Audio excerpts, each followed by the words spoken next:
हैं कि सांप के काटने पे आपको क्या करना चाहिए और स्नेक बाइट के बारे में पूरी जानकारी आपको इस वीडियो में मिलेगी। सब कुछ मिलेगा, लेकिन आपको धैर्य रखना पड़ेगा, आपको ये वीडियो पूरा देखना पड़ेगा, जिसके बाद आपको सांप आपके आसपास अगर किसी को काटता है या आपके परिवार में काटता है तो आप उनको बचा सकते हैं, सही समय पे सही इलाज करवा सकते हैं।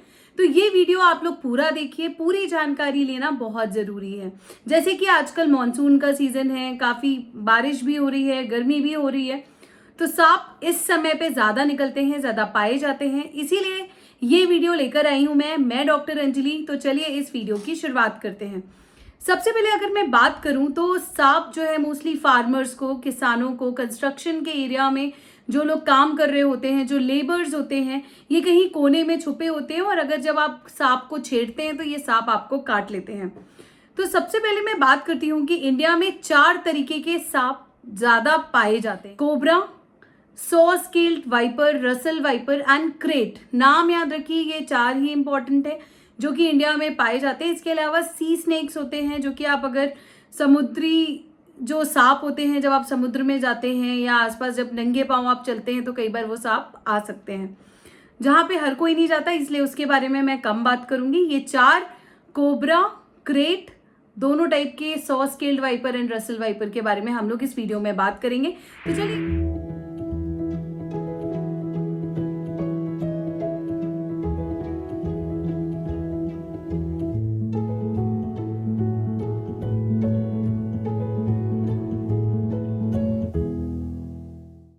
की शुरुआत करते हैं।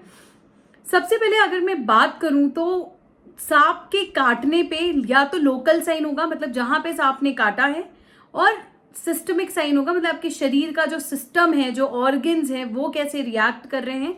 ये 2 टाइप के सिम्टम्स सांप के काटने पे देखा जाता है।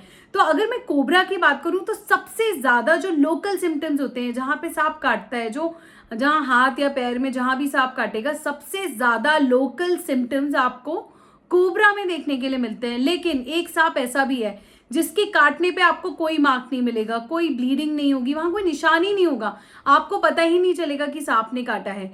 वो सांप है क्रेट। क्रेट के काटने पे कोई भी सांप का निशान नहीं आता है। उसके बाद मैं आपको बता दूं कि आप कैसे पहचानेंगे कि ये जो सांप है ये पॉइजनस है कि नहीं है। तो देखिए, अगर सांप में जो स्केल्स बनी होती है, जो हॉरिजॉन्टल लाइंस होती हैं, वो पेट की तरफ कंटिन्यूअस है और वो जो लाइंस हैं वो पतली पतली हैं, छोटी छोटी हैं, ऐसे सांप पॉइजनस होते हैं। लेकिन फिर भी मैं बता दूं आपको कि आपको घबराने की जरूरत नहीं है। अगर 100 सांप हैं, मतलब 100% में 70% सांप जो है वो नॉन पॉइजनस होते हैं, मतलब उनके अंदर जहर नहीं होता।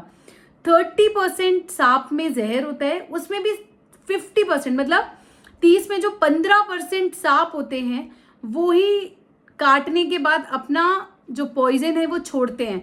जरूरी नहीं है कि सांप ने आपको काटा और उसने अपना जहर आपको दे दिया हो। 15% की मैं बात कर रही हूँ। 15% जो है, जो सांप होते हैं, वो अपना जहर ह्यूमन की बॉडी में, इंसान की बॉडी में छोड़ते हैं।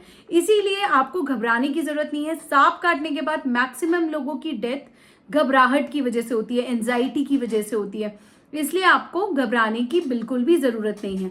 तो चलिए अगर मैं सिम्टम्स की बात करती हूँ तो लोकल सिम्टम आते हैं, मतलब सांप ने जहां भी काटा वहां आपको एक तो निशान आ जाएगा काटने का, स्वेलिंग हो जाएगी, वहां से ब्लीडिंग हो सकती है, वहां पे आपको दर्द हो सकता है। तो ये सारे जो साइन होते हैं, लोकल साइंस होते हैं।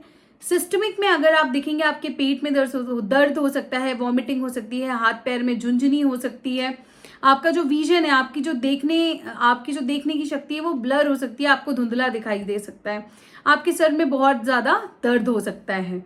तो इन साइन सिम्टम्स के बारे में बात करने के बाद मैं आपको एक चीज क्लियर कर देती हूँ कि जो हमारा कोबरा होता है, जो कोबरा सांप होता है और जो क्रेट होता है, ये न्यूरोटॉक्सिन्स होते हैं, मतलब इनका जो जहर है वो ब्रेन पे असर करता है और ब्रेन के फंक्शंस काम करना बंद करते हैं। धीरे धीरे हमको वो न्यूरोटॉक्सिन्स के सिम्टम दिखते हैं, जैसे कि आपको पैरालिसिस हो सकती है, आपको सांस लेने में दिक्कत हो सकती है क्योंकि आपकी रेस्पिरेटरी पैरालिसिस हो सकती है, आपको डिप्लोपिया, आंखों से दो अलग अलग चीज़ें दिख सकती हैं, धुंधला दिखाई दे सकता है, आपको बोलने में दिक्कत हो सकती है, खाने में दिक्कत हो सकती है, आपके हाथ पैरों में आपको कमजोरी आ सकती है। लेकिन जो वाइपर होते हैं, सॉ स्केल्ड वाइपर या रसल वाइपर्स होते हैं, ये हमारे जो ये कार्डियोटॉक्सिन्स होते हैं, मतलब इनका जो जहर है वो आपके हार्ट, आपके दिल पे असर करता है, जिसकी वजह से आपका बीपी लो हो सकता है, आपको चक्कर आ सकता है, किडनी फेल हो सकता है, ब्लीडिंग हो सकती है, आप शॉक में जा सकते हैं, आपकी पूरी बॉडी में पिटिकल रैशेज आ सकते हैं, मतलब रेड कलर के बड़े बड़े रैशेज आ सकते हैं सांप के काटने पे। इसके बाद आपकी डेथ भी इसमें जल्दी होती है। तो अगर मैं आगे बात करूं तो बात करते हैं कि सांप ने अगर सब आपके आसपास किसी व्यक्ति को काट लिया है तो आपको क्या नहीं करना है और क्या करना है। तो सबसे पहले आपको जो करना है वो है कि जहां भी अगर मान लीजिए पैरों पे काटा है तो उस पैरों को हिलने नहीं देना है, इमोबिलाइज करना है। कैसे इमोबिलाइज करेंगे? उसके पैरों के नीचे लकड़ी लगा के उसको बैंडेज से लकड़ी के सहित बांध देंगे, जिससे पैरों में कोई मूवमेंट ना आए। अगर लकड़ी नहीं मिलती है तो आप टाइट उसमें बैंडेज बांध देंगे, जिससे वो पैर ना हिल सके। देखिए, बैंडेज बांधने का मकसद यहाँ पे ये है कि जो सुपरफिशियल लिम्फेटिक्स होती हैं, मतलब जो हमारे सुपरफिशियल पार्ट में जो लिम्फेटिक्स होती है, हमको उनको ब्लॉक करना है, वहां जहर नहीं फैलने देना है। लेकिन इतना टाइट भी नहीं बांधना है कि जो आपका ब्लड सप्लाई है, जो आर्टरी वीनस का सप्लाई है, वो रुक जाए। तो कैसे आप चेक करेंगे कि आपकी एक उंगली उस बैंडेज से निकल जानी चाहिए, इतना टाइट आपको वो बैंडेज बांधना है। इसके बाद तुरंत की तुरंत आपको पेशेंट को हॉस्पिटल लेके आना है। क्या नहीं करना है? तो आप पुराने जमाने में और अभी भी कई जगह ऐसा देखा गया है कि अगर सांप काट लेता है तो मूवीज में भी आपने देखा होगा कि मुंह से चूस के आप जहर निकालने की कोशिश कर रहे हैं कोई, और उस वुंड जहां पे सांप ने काटा है उसे आप जलाने की कोशिश कर रहे हैं, उसे आप काटने की कोशिश कर रहे हैं, और हॉस्पिटल ना जाने की वजह आप उसमें झाड़ फूक करा रहे हैं। तो ये आप अपने पेशेंट या अपने आसपास में आप जिसको भी सांप ने काटा है, आप उसको मौत की तरफ लेके जा रहे हैं। आप अगर उनको बचाना चाहते हैं तो बस आपको लिम्फ को, उस पार्ट को इमोबिलाइज करके सीधे पेशेंट को हॉस्पिटल लेके आना है।